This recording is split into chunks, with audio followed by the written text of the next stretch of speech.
Korean bibimbap ang ating lulutuin for today's video. So, eto na. Titikman na natin.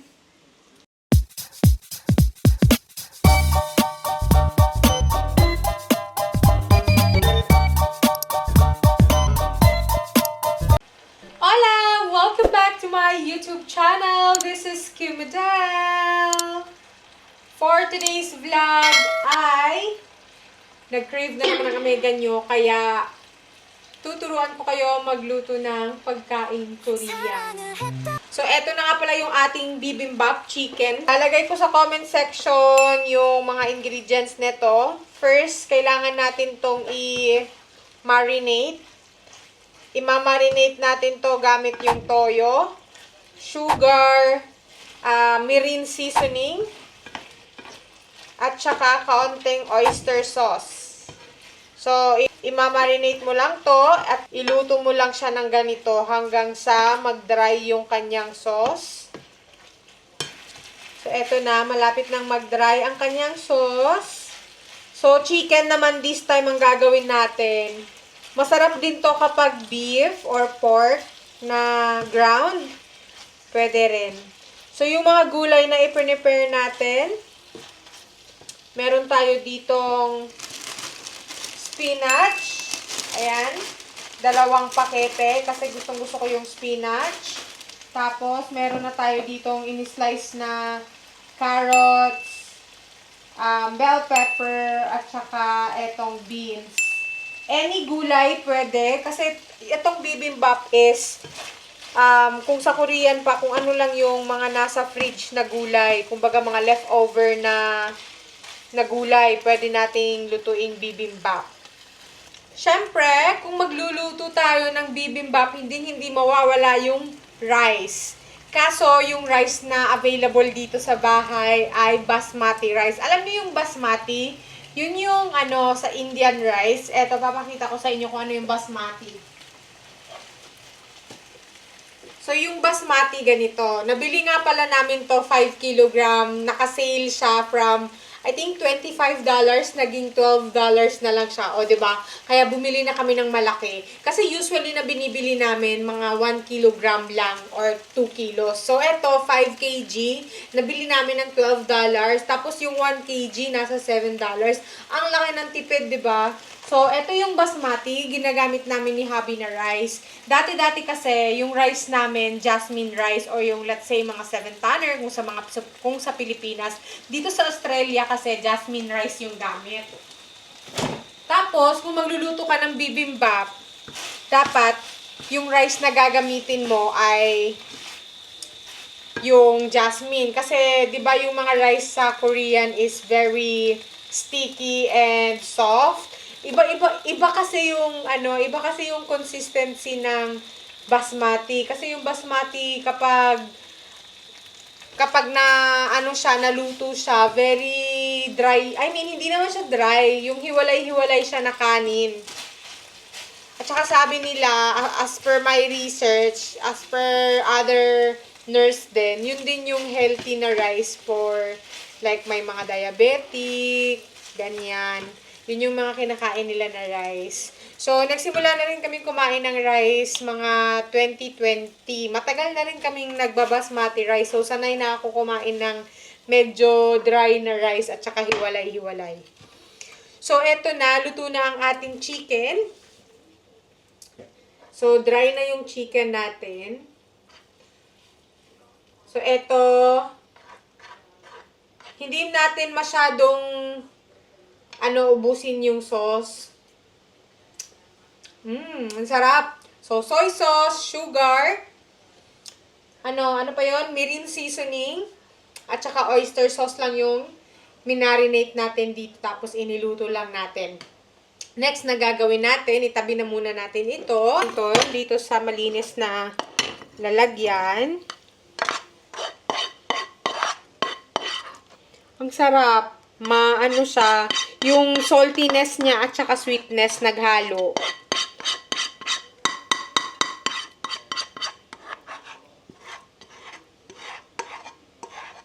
Natatakam na ako, hindi kasi ako nag-lunch. Gutom na yung omega nyo. Ang susunod nating lulutuin dito, bago ang lahat, syempre, huhugasan muna natin. Eto na, malinis na ang ating kawali. Isang kawali lang yung gagamitin natin para hindi aksaya sa hugasin. So, wash and wear. Ganon. Tapos, medium fire lang. Medium heat. So, etong mga gulay natin na andito, etong beans, iba-blanch natin siya mamaya. Etong carrots, isosote lang natin siya. At etong red bell pepper, isosote lang din natin siya. So, mag-prepare na rin tayo ng medyo malaki-laki na lutuan. Ayan. Dahil dito natin iba-blanch yung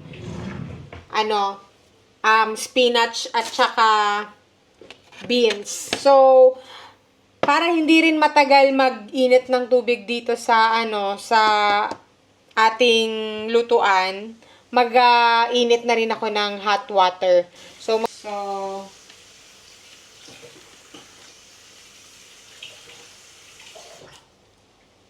okay. Sakto na yan. Papainitin lang natin. So, eto, nagluto na rin ako ng rice dito. Siyempre, sa rice cooker. At i-off na natin kasi luto na siya. Hindi muna natin i-off kasi mas maganda kainin yung bibimbap kapag mainit yung rice. So, sa ngayon, lulutuin muna natin tong mga gulay. Okay, mainit na yung ating kawali. Lalagyan natin ng konting mantika. So, yung gamit ko olive oil, mas healthy. Kung wala kang pambili ng olive oil, pwede ka bumili sa palengke ng coconut oil. Pero, any oil will do. So, lagyan lang natin ng konting mantika. Sakto lang na malagyan yung ating kawali. Tapos, ikakalat lang natin. Lagyan na natin ang ating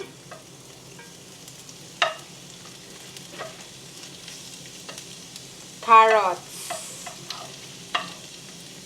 So, mga amiga, pwede din to, meron kang tauge sa bahay, masarap din to lagyan ng tauge. Any vegetable, sabi ko kanina, any vegetable pwede.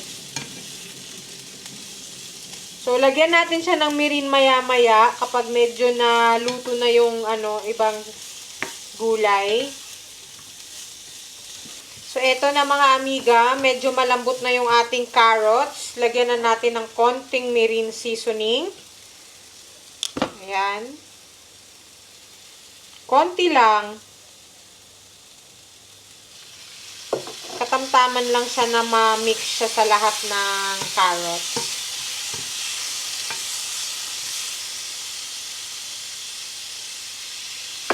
Maaamoy mo talaga na medyo maasim-asim kasi may vinegar. Habang inaantay to, i-prepare na rin natin ang ating hot water. Lalagay na natin dito. So, mainit na ito, amiga. Ilagay na natin. Tansyahin mo lang din yung tubig. Hindi naman importante kung gaano karami yung tubig eh. As long as ma-blanch yung gulay natin, carry na yan. I-on na natin yung apoy. Kahit full na apoy, okay lang. So, papakuluin lang natin siya saglit. Tapos, etong ating carrots, malapit na rin siyang maluto. Ayan, nakikita nyo. Malambot na siya. Sumusunod na siya sa pagmimix natin. Pwede nyo rin siyang itry kung tama na ba yung tigas para sa inyo. Pwede. So, wag masyado lakasan yung apoy ng carrots ha. At baka ito ay masunog. So, I think, okay na ito. Medyo matigas pa siya konti. Hinaan lang natin yung apoy.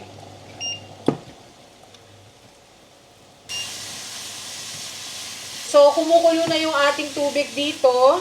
Pwede na rin natin isabay yung ating etong beans habang nagluluto tayo ng carrots. Dapat multitasking ka ha.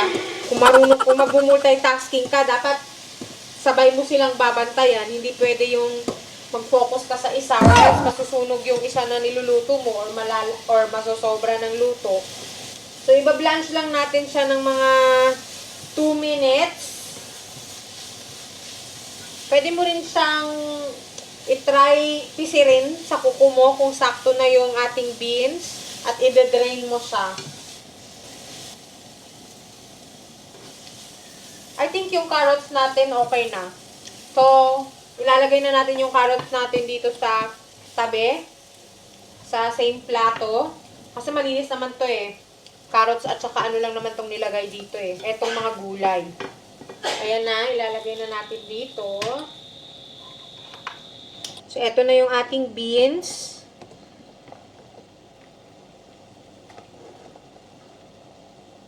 Subukan nating pisirin. Kulang pa siya konti. Another 1 minute. Tapos ilalagay na natin siya dito sa kabila para i-saute na naman natin siya. Pero bago natin i-saute, syempre maglalagay din muna tayo ng mantika.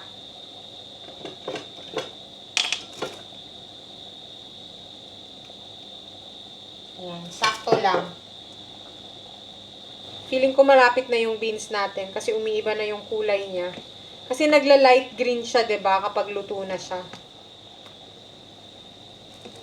Tapos, ayan, pwede na nating iahon at ilagay sa... Ayan, ilagay na natin dito.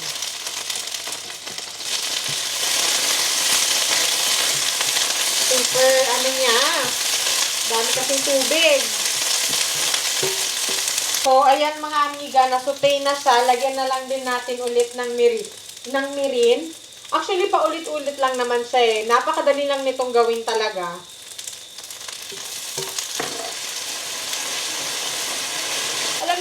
Alam niyo yung mga Korean, marami silang mga side dish. Ganito lang siguro yung pagkaluto nila, no? Tapos may mga vinegar, may mga sugar, yung mga side dish nila. Ang sasarap. Kaya ang sizzling nila, kasi mga gulay halos yung mga kinakain nila. So, okay na to. Iahon na rin natin. Lagay natin dito sa same plato.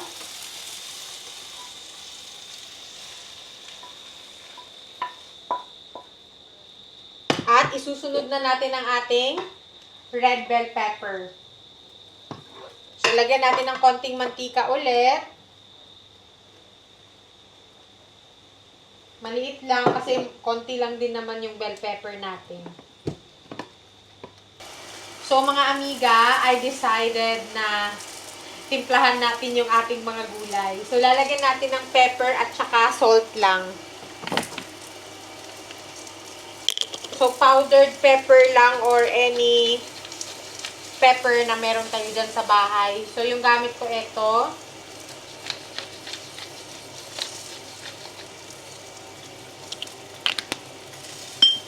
Tapos, konting asin.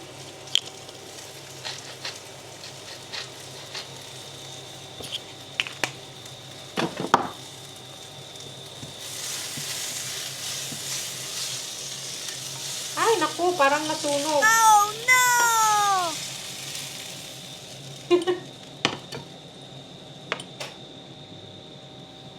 Ang lakas ng ating fire.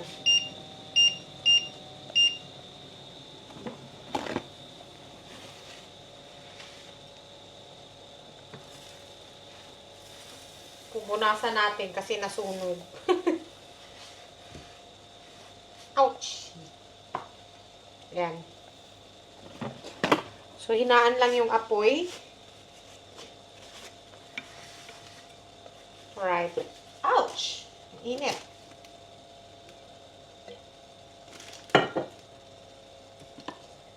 Ibabalik ko yung ating carrots kasi titimplahan ko ng salt and pepper.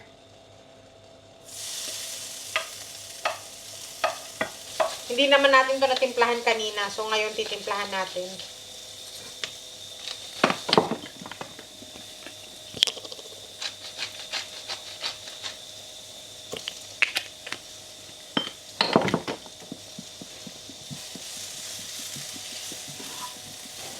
So, ayan. Okay na itong ating mga gulay. At saka nag-boil na rin yung ating hot water, ilalagay na natin itong ating spinach.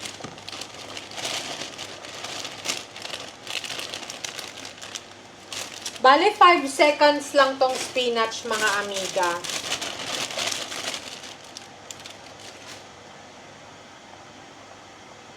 Hindi ko na siya hinugasan. Kasi ilalagay din naman natin sa hot water. Mahuhugasan lang din naman siya dito. Pag tingin nyo okay na, pwede na yan. I-drain na natin. So, ayan, okay na itong ating mga gulay. At saka nag-boil na rin yung ating hot water. Ilalagay na natin itong ating spinach.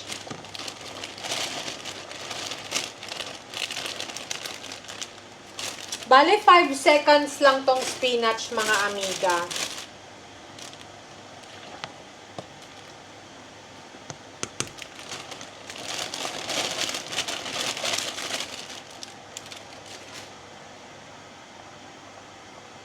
Hindi ko na siya hinugasan. Kasi ilalagay din naman natin sa hot water. Mahuhugasan lang din naman siya dito.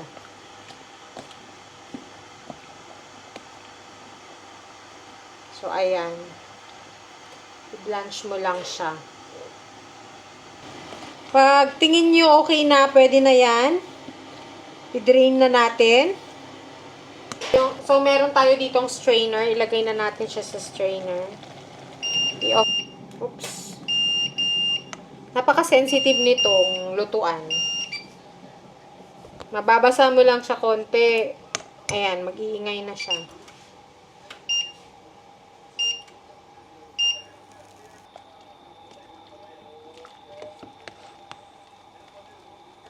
Strain na natin siya.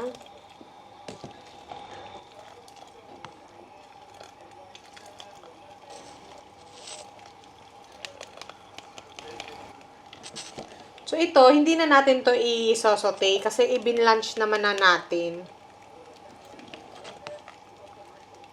Alam mo kung ano yung nakalimutan ko dito? Konting asin. Ibabalik ko na naman. Kakaloka i-tetch. Lagyan natin ng konting salt.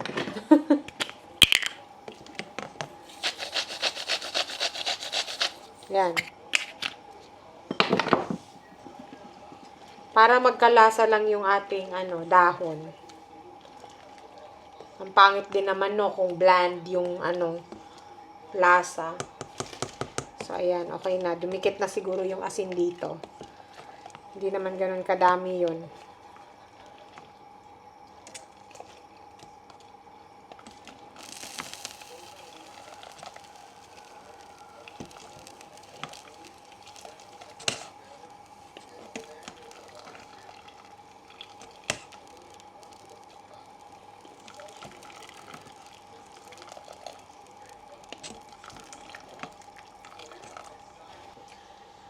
At ang ating main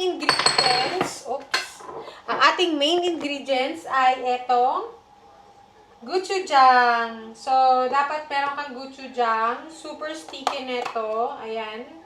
Kasi ito yung sauce natin mamaya sa ating bibimbap. So, ito, meron akong dito, iniba na gochujang na nasa maliit na lalagyan. At saka, yung toppings natin, syempre, mag-fried tayo ng itlog. So, papainitin na naman natin itong ating kawali. Lagyan natin ulit ng mantika. Dahil ipa-fried natin yung egg.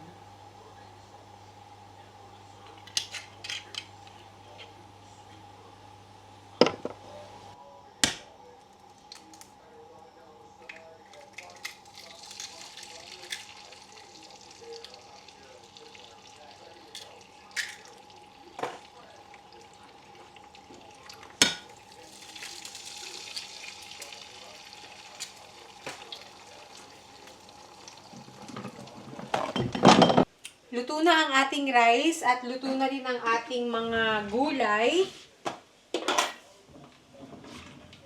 Kukuha na tayo ng rice para dito sa ating bowl. Yan. Dapat mainit yung rice, mga amiga. At mas maganda rin kung yung rice mo ay malambot. Or mas maganda yung rice mo jasmine rice. So, ayan. Naglagay na tayo ng rice dito sa bowl. So, yung bibimbap, kinakain siya sa bowl. So, ayan na mga amiga. Ready na ang ating bibimbap. Ipe-plating na lang natin siya. Ilalagay natin sa bowl. So, meron na tayong rice. Ayan. Tapos, lalagay na natin to.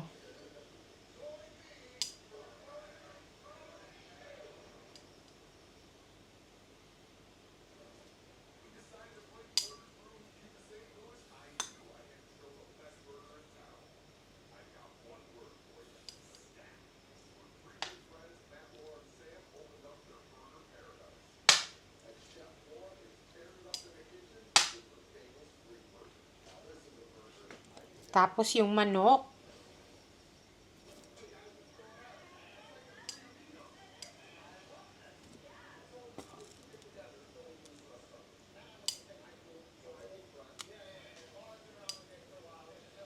At ang ating itlog.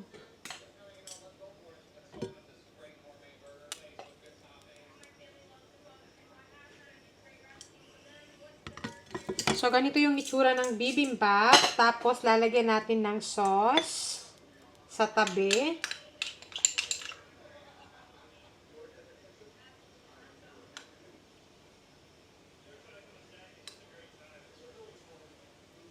Pwede rin natin lagyan ng sauce itaas.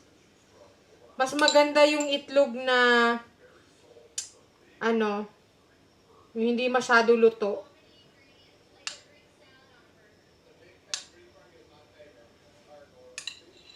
Ayan, may bibimbap ka na. Dapat, i-mix mo yung kanin mo sa bibimbap. Kasi ganyan yan siya kainin eh. Dapat i-mix talaga. Yan.